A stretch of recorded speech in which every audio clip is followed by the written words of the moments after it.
So thrilled to be here today with our guest from SOAR Entrepreneurship, Henry Greenberg. Henry, how's it going today? I'm good. How are you? Awesome. I am fantastic. Sorry, we are repeating the same thing over again. So Henry, Yeah. I'm really excited to obviously welcome you today and to introduce the HighTechU community to the work that SOAR is doing right now, albeit in Ontario, not here in BC, but some really great work. So I guess to kind of start things off, maybe tell a little bit about yourself and kind of the work that SOAR is doing in Toronto.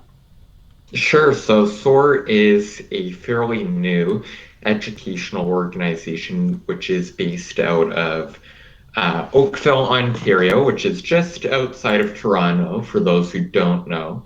And SOAR's mission is to foster passion for entrepreneurship and innovation in 21st century learners. So most of the programs have been done in schools for grades 7 and 8 students, but also with high school students in the community and various community groups. So we're still a fairly new organization, but we're really excited to continue forward. And especially right now, there are so many challenges, but we're seeing them as opportunities to go forward right That's fantastic. So if you're just tuning in again, you might have just jumped on the call now and just seen the notification. So we are here today with Henry Greenberg, the director of SOAR Entrepreneurship, director and founder for Q&A Corner today. If you're interested as this talk is going on to check out a little bit more, you can check out soaredu.ca. You can also find on Instagram at soaredu and on Twitter at soaredu and on Instagram at soar_edu. Twitter. Yes.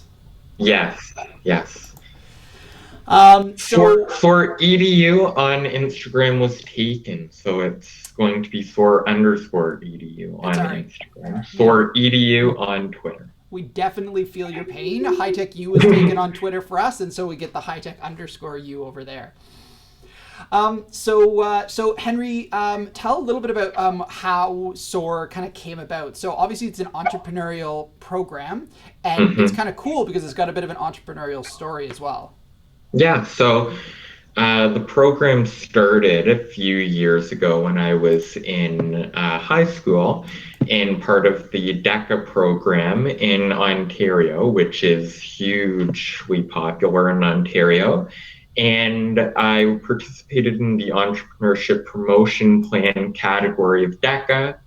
And basically, the only guideline to the challenge was to create some sort of program that promotes entrepreneurship to the community. It didn't have to necessarily be for students or for kids, and prepare a 20-page report based on whatever you created. So with that, I always had been interested in education and teaching and learning, in how education was moving forward. Certainly in the board where I grew up, they were doing a lot of innovation programs. So I was interested in that and trying to not necessarily change education, but disrupt the education space.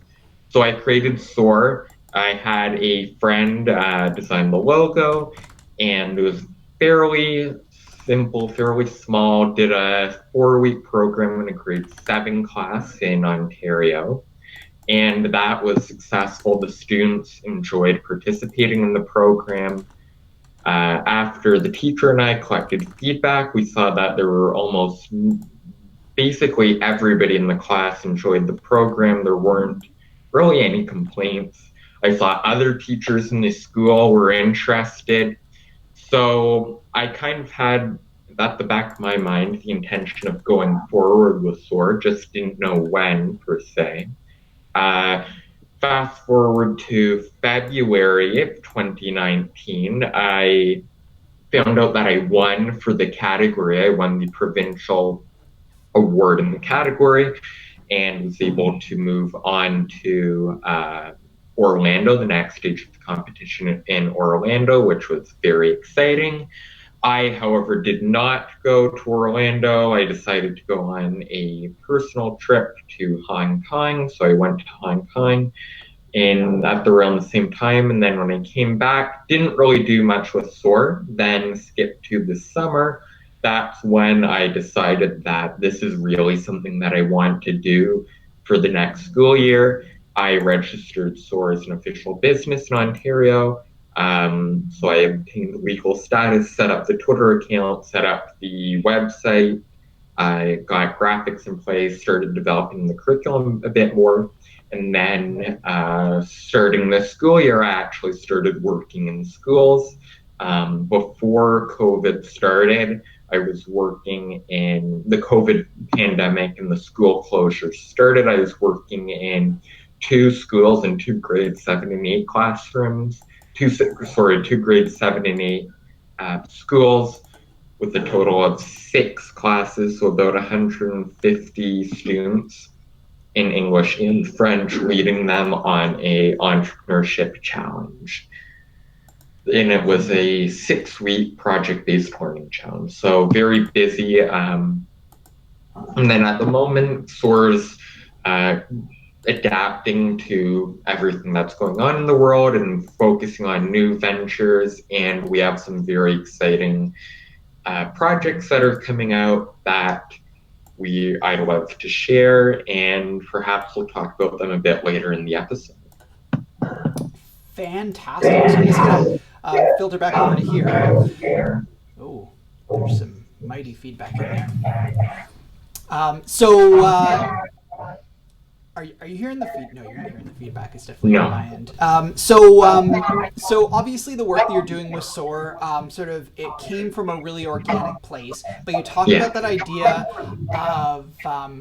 of disruption. So in the entrepreneurial space, what is that all about? What is disruption? What does that mean for somebody that's looking to build a business to disrupt an industry?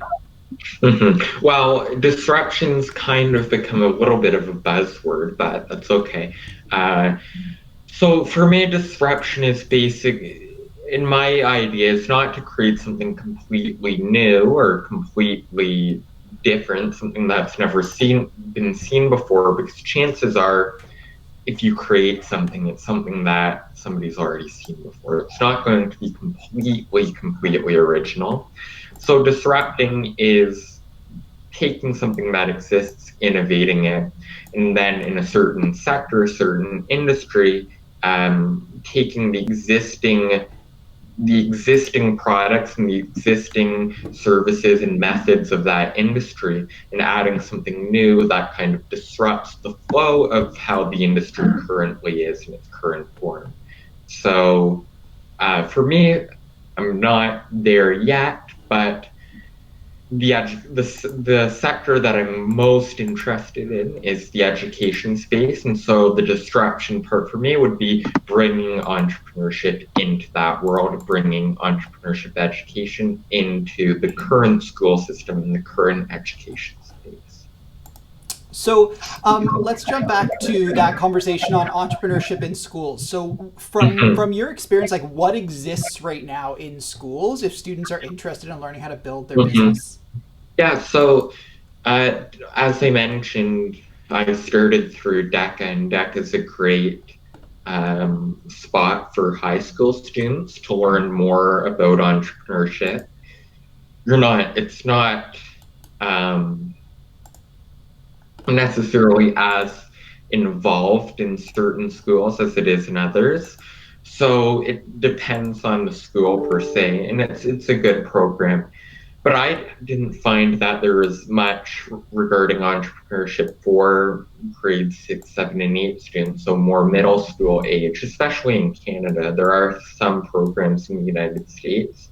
So I didn't see necessarily too much. There are some similar programs and some similar groups, but I believe every group is a little bit different and every group has its own strengths. So for entrepreneurship education, my programs, they don't necessarily involve students creating a fully functioning business, but rather have students learn about the process of entrepreneurship, learn about the skills involved to be an entrepreneur, and then those skills, if they're interested, they can apply them later in life. They can apply them as soon as the program's finished. They can apply them while we're working on the project and the program. But it's not necessarily about building a business and earning money. It's about the collaboration and the innovation, the creativity, communication, critical thinking, all of those key SOAR skills, or the 21st century skills that we all talk about. That's where I believe entrepreneurship education lies in the education space. Fantastic. So, in answer to your question, Flight Wizard, just in relation to me, yes, I believe I do have a green screen filter on, which is what's making my lips bright blue, which is or dark blue, which is a fun thing. But so I'm gonna fix that while Henry's kind of answering the next question, which is so you're talking about your programs. I'm interested in what are those programs. So what are the kind of programs that you're offering, and like what is maybe a piece that somebody here in BC would be able to access if they're wanting to take advantage of some of the SOAR entrepreneurship programs? Okay. So at the moment, or in its current existence, SOAR did two models of school programs. So a project-based learning program, which is a 6 to 8 week experience in which students become entrepreneurs and create their own business that responds to a specific problem, responds to an issue in their community or an issue in the world. And it's 6 to 8 weeks involved program. And then there's the problem solving experiences, which are 1 day workshops, 1 or 2 day workshops in which SOAR presents an authentic problem to the students, and then they use the SOAR cycle, which is an adaptive design thinking framework, to then solve that problem. So there are two models per se in schools, and then beyond schools is where SOAR is at right now. So with school closures, and I've had to adapt, and we've had to adapt to the world and the situation that's going on. And so that's where the SOAR Beyond program was created. And the SOAR Beyond program tries to offer entrepreneurship opportunities to students beyond the classroom. So people who may not be able to participate in the school programs. So currently with SOAR, we're running an online innovation challenge called Toys for Change, which is open for grade 6 to 12 students across Canada. So BC, Ontario, anywhere in between, you can participate. So the challenge asks students to design an empathy-based toy that connects all learners, and develop the product, develop the business plan, the prototype, and go through the design cycle to create a new toy product or a game that promotes empathy during the periods of school closures and empathy to all learners. So that is the current project that we're doing right now, the current challenge. And it's open until May 29th at 11:59 p.m. Eastern Standard Time. And this would be a great opportunity for students interested in product development and entrepreneurship to try it out by creating their own toy idea, working with a group of up to 4 students on this challenge. You have the opportunity to do that, and then create something that will have impact on a user. And that's a child or whoever you may decide would benefit from your product. It's a very open-ended. So for the HighTechU community, a good idea for this challenge would be to see if you can combine tech with entrepreneurship in making your toy product. So you may want to create something that's very high-tech, a high-tech toy, or maybe it's more low-tech, a combination of both. But the only catch is that it has to respond to the challenge of creating a toy that connects all learners, making it accessible for all learners worldwide. You decide the target market, you decide what the product is, you create the business plan, and you submit everything to SOAR. And you submit everything to the Google form that I'll share. I can share with Andrew, and we can get that up for you. Fantastic. So, if you are just joining us right now, my name is Andrew. I'm here with Henry from SOAR Entrepreneurship. And you are here for Tech Bytes Q&A Corner, where you can ask some questions of our amazing guest experts around entrepreneurship. Now, we do have one question from the stream, Henry, and I mean, it's a pretty generic question. Is SOAR an acronym for something? The user might have come in a little bit later. Yes. No, so SOAR is not an acronym, and I get that question a lot. SOAR in combination with the logo, which is a hot air balloon, it's more about the imagery of the logo and the name and what the company stands for rather than an acronym. So I chose SOAR because entrepreneurship can let learners soar to new heights. It gives them the power to innovate and soar in their own lives. Now that kind of brings to a really interesting question and concept, is this idea of vision of sort of what your business is about. So obviously a lot of people have ideas for businesses and they say, I want to sell X. And the business isn't successful. So maybe they want to start a lemonade stand, and sorry, it's a terrible example in 2020, but like they want to start a lemonade stand, and they decided they're going to go sell lemonade, and their entire mission and vision for the company is to sell lemonade. Do you think that they're going to be successful, or do they need something beyond just that general, I want to go sell something and make money in order to be successful? That's a good question. And I think, in my personal opinion, is that if you're doing something solely for money, then you're not doing it for the right reasons. And you won't be as passionate about it if you're doing it just for money. If you're doing something, or if you're starting a venture for a specific mission, you'll be more passionate about it if you care about it. So SOAR's mission is to foster a passion for entrepreneurship and innovation in 21st century learners. So schools do pay for the program, there is money involved, but that is not necessarily the only factor behind SOAR.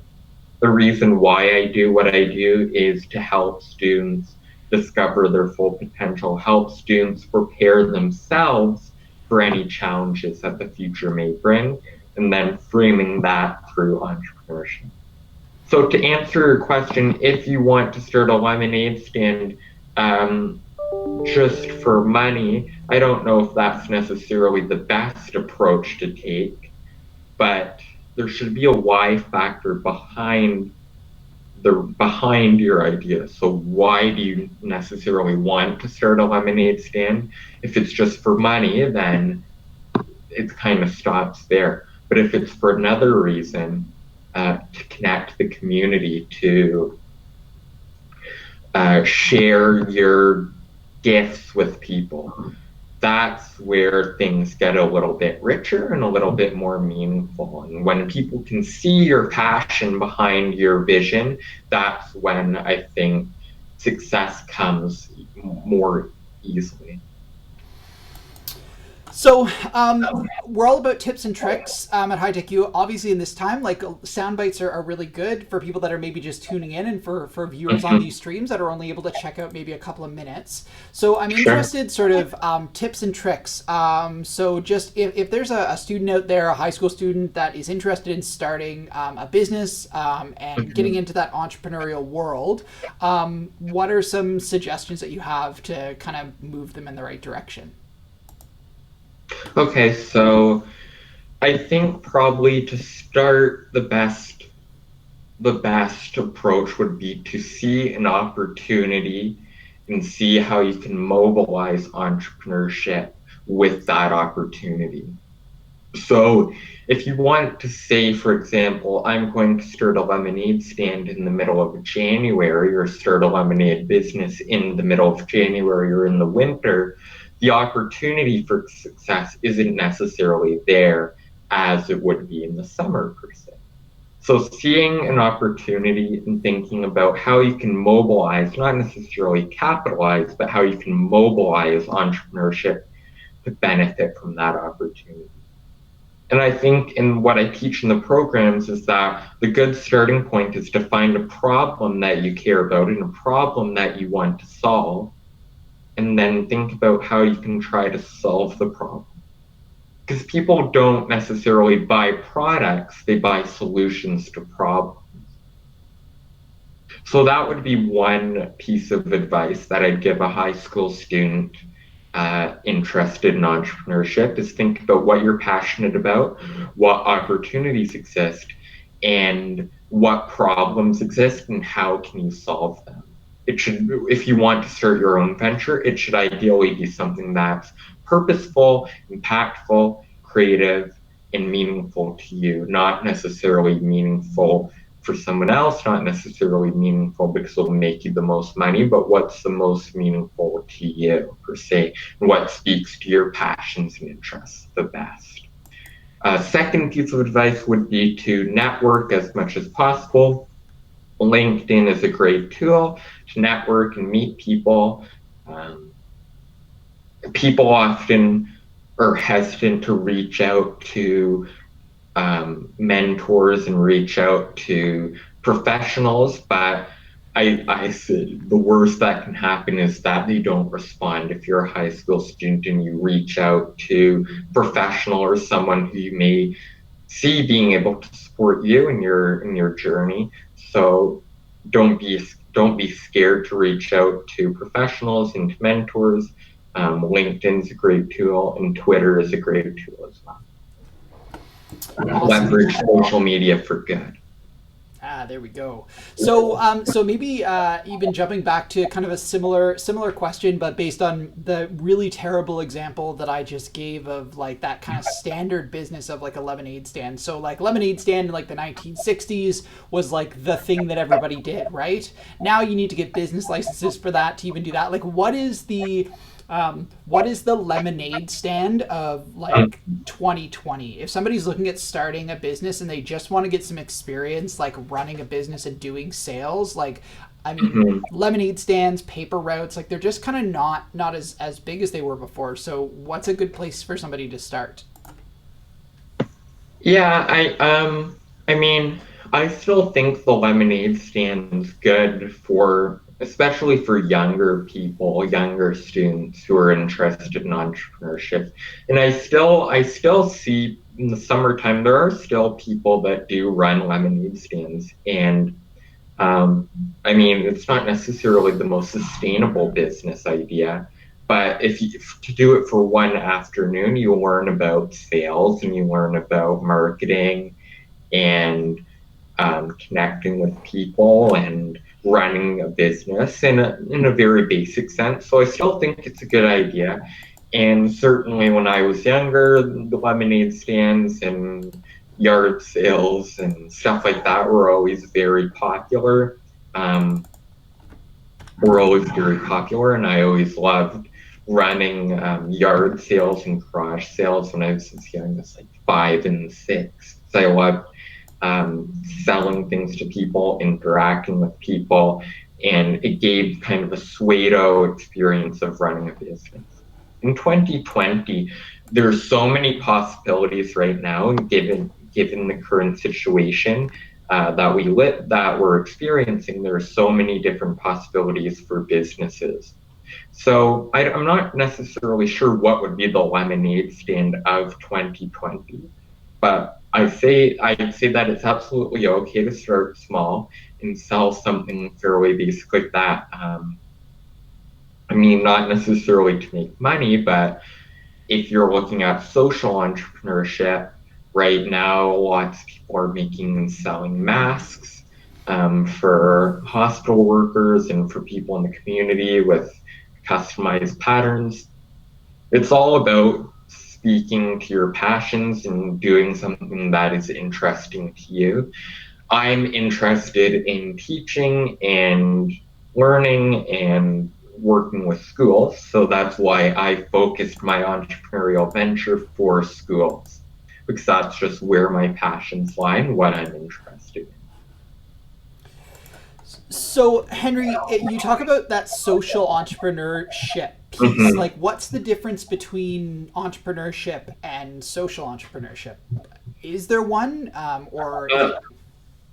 yeah, so I'd say probably the main difference is that social entrepreneurship is just has more of a focus on helping people rather than the financial aspect and the driving sales and capitalization.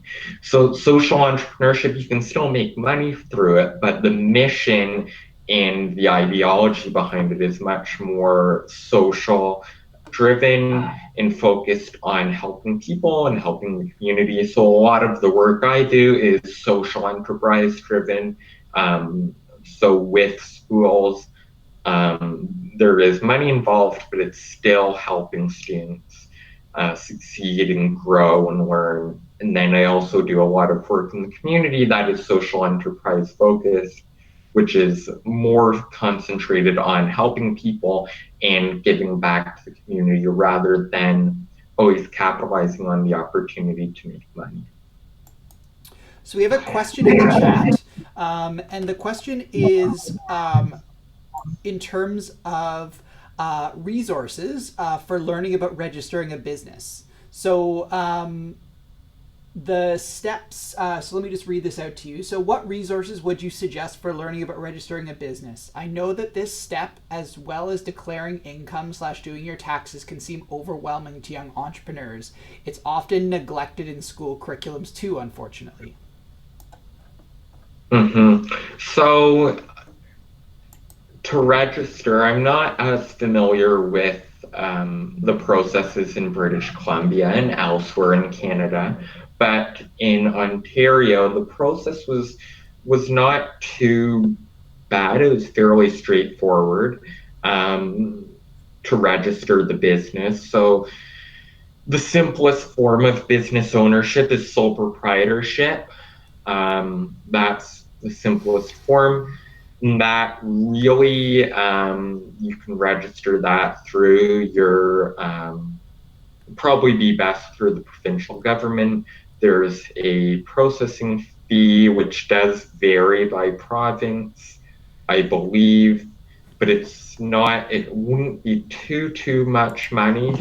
Um, and then income tax for sole proprietors works the same for any other person with employment. So, but when you do become incorporated, it gets more complicated. But for young people interested in starting a business, sole proprietorship is the simplest form to take. And registering with the government, your provincial government, is probably the easiest way to do it, or through a business development agency that may do it for you, and there's a fee involved with that. But it doesn't take long. It doesn't take long. Probably check with your parents beforehand, um, depending on how old you are, about registering a business. And then once you're registered, that's when things like bank accounts would come into play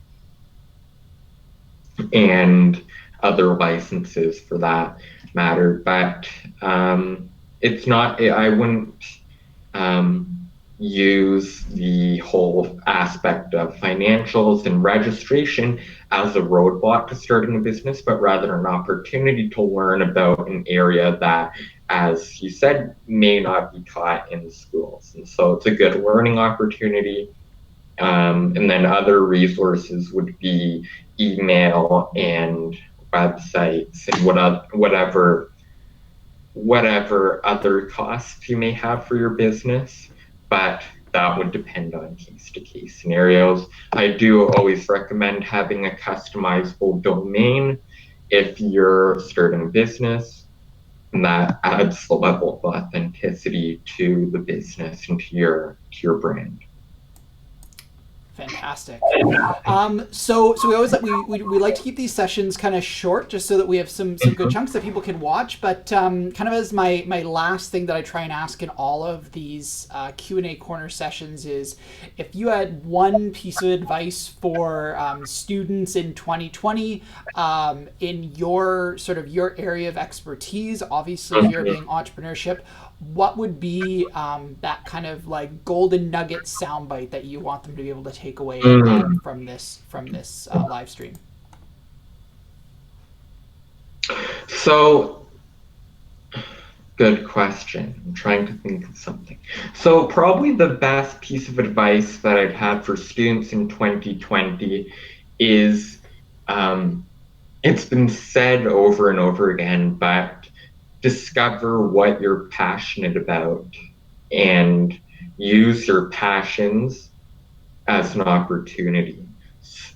So that's one piece of advice. Second piece of advice that I think is extremely important for people is create your own opportunities and create your own success. Don't wait for somebody to come and hand you a job or hand you an opportunity. Do the work to create your own opportunities and do the work to create your own successes. And once you do, they'll be especially meaningful. Fantastic.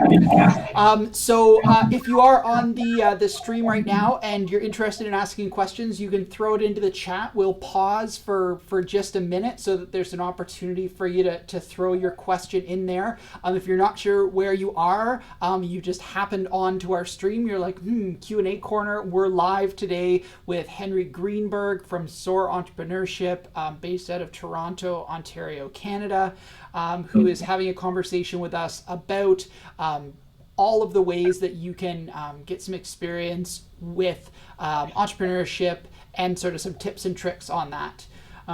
So we'll just kind of give it a second for people that want to submit any questions, but maybe for anybody that's just come in, Henry, do you want to just do a last pitch for the SOAR program that folks out here can potentially take part in over the next month? Sure. So the SOAR is an educational organization with a mission of fostering a passion for entrepreneurship and innovation in 21st century learners. At the moment, folks in BC can take advantage of the online innovation challenge that SOAR is currently offering, called the SOAR Toys for Change Challenge, the SOAR Beyond Toys for Change Challenge. It's open for grades 6 to 12 students across Canada in English and French. And the challenge is to design and create an innovative empathy toy that connects all learners during periods of increased isolation. So the toy can look in any form you want: high tech, low tech, analog, hybrid of both. It can be made out of cardboard, it can be made out of circuits, any material that you want. It's completely up to you. There's a lot of flexibility involved, but it just has to promote empathy, which is such an essential skill for all learners in the 21st century, the ability to understand and process the experience of others and contextualize them into new contexts. It is so important. So it's the SOAR Beyond Innovation Online Innovation Challenge, Toys for Change. We have great judges. So Rich Baxter is a friend of mine from Toronto and a teacher in Toronto. Rola, who is a teacher in Ottawa, and Ryan Burwell, who is works for 21 Toys, which is a cool company based out of Toronto, are judges, myself included. Challenge deadline is May 29th at 11:59 p.m. Eastern Standard Time. If you have any questions at all, please be free to contact me. All information is available on soaredu.ca under the heading SOAR Beyond, and then the link to register is on that page on the website.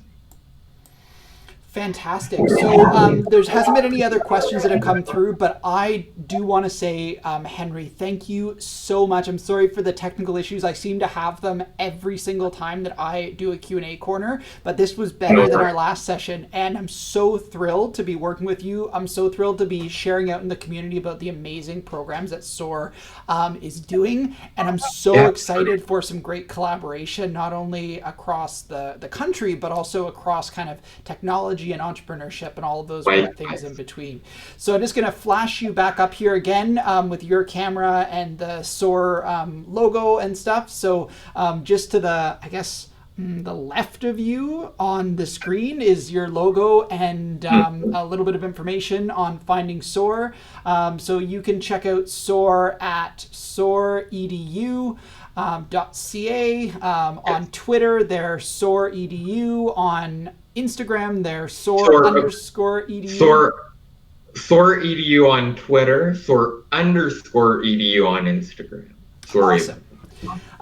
Well, honestly, Henry, thank you so much. This has been an absolute pleasure. To all of the viewers that are checking us out here live on Twitch, we have another stream today at 4 o'clock, which is on COVID-19 and analyzing the effects through data analytics. So definitely you'll want to check that out.